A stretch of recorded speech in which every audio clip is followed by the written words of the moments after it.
یاد رکھو دنیا میں رہیں گے تو غازیوں کی طرح رہیں گے، یا پھر موت آئے گی تو شہادت کو پسند کریں گے، اور حشر کے میدان اپنے ماں باپ کو شرمندہ ہونے نہیں دیں گے انشاءاللہ۔ مار دیں گے مار دیں گے مار دیں گے، تو مارنا چاہے مار لے، میرا وقت نہیں ہے تو نہیں مروں گا، وقت ہے تو برابر مروں گا۔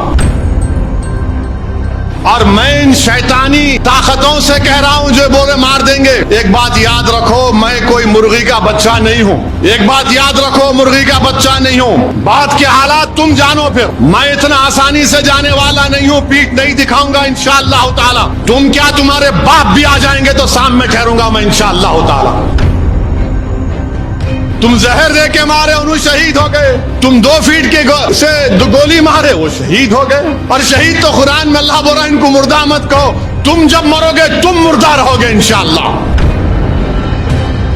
پس مردن فرشتوں نے جو تلاشی لی تو کیا نکلا؟ فقط ایک دل کے گوشے سے خیال مصطفیٰ نکلا۔ تمہاری نسلیں فنا ہو جائیں گے، ہم فنا نہیں ہوں گے، ہم ایک گھر سے دوسرے گھر کو منتقل ہوتے۔ میری زندگی کا مقصد تیری دین کی سرفرازی، میں اسی لیے مسلمان، میں اسی لیے نمازی۔ میں اتر پردیش گیا، مختار انصاری کے گھر کو گیا، تو اس کے بعد سے سوشل میڈیا پر یہ تمام کے تمام بانکڑے پہلوان شروع ہو گئے، تیرے کو مار دیں گے پورے کے پورے۔ ارے بھائی میں اخلاق کے گھر کو بھی گیا تھا، میں جنید اور نصیر کے گھر کو بھی گیا تھا جن کو زندہ جلا دیا گیا گھاٹ میکا کے۔ میں ان لوگوں سے کہنا چاہ رہا ہوں جو مجھے دھمکیاں دے رہے ہیں، ایک بات یاد رکھو، میں جس دین پر چلتا ہوں نا، میں ان سے مخاطب ہوں، میں جس دین پر چلتا ہوں نا، میرے کو یہ دین ایسا چمن میں چل کے نہیں ملا، میرے کو یہ دین میرے کو بادشاہ کے محلوں سے نہیں ملا، میرے کو یہ دین مجھے نرم نرم قالین سے چل کر نہیں ملا، میرے کو یہ دین مجھے ملا تو بدر اور حنین سے ملا، یہ دین مجھے ملا تو احد سے ملا، یہ دین اگر مجھے ملا تو کربلا سے ملا۔ اس دین کی بنیادوں میں عباس علمبردار کا خون ہے ظالموں، تم مجھے جانتے نہیں، تم میرے دین کو نہیں جانتے۔ مار دیں گے، تو مارنا چاہے مار لے، میرا وقت نہیں ہے تو نہیں مروں گا، وقت ہے تو برابر مروں گا۔ تم کیا مار دیں گے مار دیں گے؟ ارے ظالموں، قرآن میں اللہ لکھ رہا ہے کلو نفس ذائقۃ الموت، اور میں ان شیطانی طاقتوں سے کہہ رہا ہوں جو بولے مار دیں گے، ایک بات یاد رکھو، میں کوئی مرغی کا بچہ نہیں ہوں، ایک بات یاد رکھو، مرغی کا بچہ نہیں ہوں۔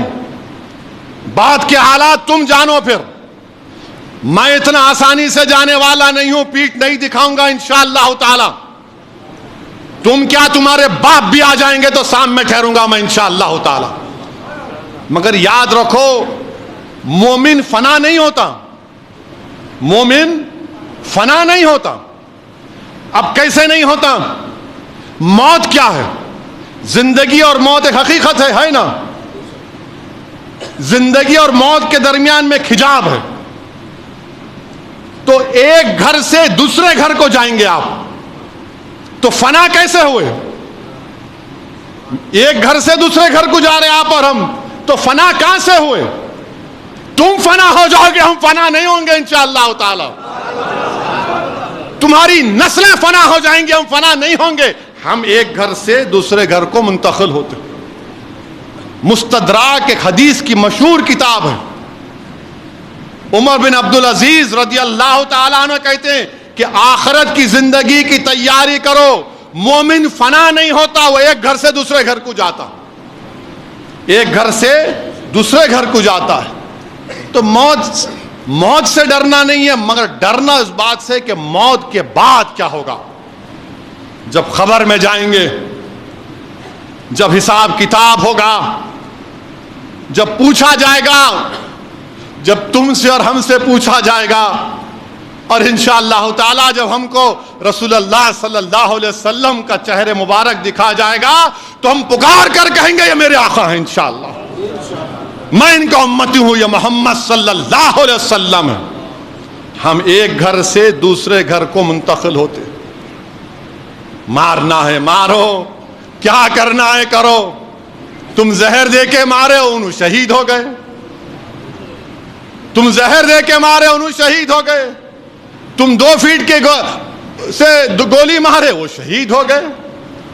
اور شہید تو قرآن میں اللہ بول رہا ہے ان کو مردہ مت کہو, تم جب مرو گے تم مردہ رہو گے انشاءاللہ. تم جب مرو گے تم مردہ ہوگے, میں مردہ نہیں رہوں گا, میں مومن ہوں, گھر تبدیل کروں گا. کسی ایک شاعر نے ایک اچھا شعر کہا تھا, میری زندگی کا مقصد تیری دین کی سرفرازی, میری زندگی کا مقصد تیرے دین کی سرفرازی, میں اسی لیے مسلمان, میں اسی لیے نمازی. میری زندگی کا مقصد تیری دین کی سرفرازی, میں اسی لیے مسلمان, میں اسی لیے نمازی. کسی ایک عاشق رسول نے بڑا اچھا کہا موت خبر کے بارے میں, کفن کے بارے میں. اب میں ان ظالموں سے کہہ رہا ہوں کہ پس مردن فرشتوں نے جو تلاشی لی تو بھلا کیا نکلا. پس مردن فرشتوں نے جو تلاشی لی تو کیا نکلا, فقط ایک دل کے گوشے سے خیال مصطفیٰ نکلا. پس مردن فرشتوں نے جو تلاشی لی تو بھلا کیا نکلا, فقط ایک دل کے گوشے سے خیال مصطفیٰ نکلا. یہی ہوگا میرے سے بھی انشاءاللہ, ہم تمام سے ہی ہوگا انشاءاللہ تعالیٰ. پس مردن فرشتوں نے تلاشی لی تو کیا نکلا, فقط ایک دل کے حصے سے خیال مصطفیٰ نکلا. میرے بھائی یہ ہماری پہچان ہے, اور یہ ظالم جانتے نہیں, یہ مردہ لوگ ہیں, یہ جانتے نہیں. ایک صحابی رسول تھے ابو سعید خثیمہ رضی اللہ تعالیٰ عنہ, ضعیف ہیں, بیٹا بدر میں شہید ہو گیا, احد کی جنگ ہے. رسول اللہ صلی اللہ علیہ وسلم کا جا کر عرض کہتے رسول اللہ صلی اللہ علیہ وسلم آپ میرے لیے دعا کریے.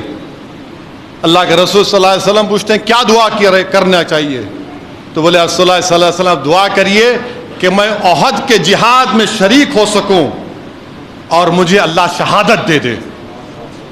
اور بولتے ہیں کہ جب جنگ بدر ہو رہی تھی تو میرے اور بیٹے میں یہ بحث ہوئی کہ میں جاؤں گا, تو ہم دونوں نے ڈرا کیا, خورا کیا, بیٹے کا نام اٹھا, بیٹا شہید ہو گیا الحمدللہ. اور کہتے ایک ضعیف باپ کہتا ہے رسول اللہ صلی اللہ علیہ وسلم میں نے رات میں اپنے بیٹے کو خواب میں دیکھا جنت میں, اور کہہ رہا ابا جان جلدی آؤ میں آپ کا انتظار کر رہا ہوں. ارے ظالموں, ہم کو اسلام ایسے ملا. اللہ کے رسول صلی اللہ علیہ وسلم ان کے لیے دعا کرتے ہیں, وہ شہید ہو جاتے ہیں. حضرت انس رضی اللہ تعالیٰ عنہ احد کی جنگ میں ایک اور واقعہ کہ ایک صحابی رسول آ کر رسول اللہ صلی اللہ علیہ وسلم کرتے ہیں رسول اللہ صلی اللہ علیہ وسلم میری صورت اچھی نہیں ہے, میرے وجود سے تھوڑا بدبو آتی, کیا اگر میں کل شہید ہو جاؤں تو اللہ کیا دے گا مجھے. اللہ کے رسول صلی اللہ علیہ وسلم فرماتے ہیں اگر تو جہاد میں شہید ہوگا تو اللہ تجھے جنت دے گا, تو شہادت کے اعلیٰ مقام پر پہنچے گا. وہ جنگ میں حصہ لیتے, شہید ہو جاتے, جب ان کی لاش کو دیکھتے ہیں تو چہرہ نورانی ہو جاتا, جسم سے خوشبو آتی ہے. اور رسول اللہ صلی اللہ علیہ وسلم فرماتے ہیں کہ جنت کی حوریں اس کے استقبال کے لیے کھڑی ہوئی ہیں. تم ہم کو مارتے مارو پیارے, کون روک رہا تم کو. میری زندگی اللہ لکھ دیا ہے جب میں اپنی ماں کے پیٹ میں تھا. میری ذلت, میری عزت, میری رزق, سب چیز اللہ لکھ چکا ہے. تم کیا لوگے مجھ سے. ارے یاد رکھو دنیا میں رہیں گے تو غازیوں کی طرح رہیں گے, یا پھر موت آئے گی تو شہادت کو پسند کریں گے, اور حشر کے میدان اپنے ماں باپ کو شرمندہ ہونے نہیں دیں گے انشاءاللہ تعالی.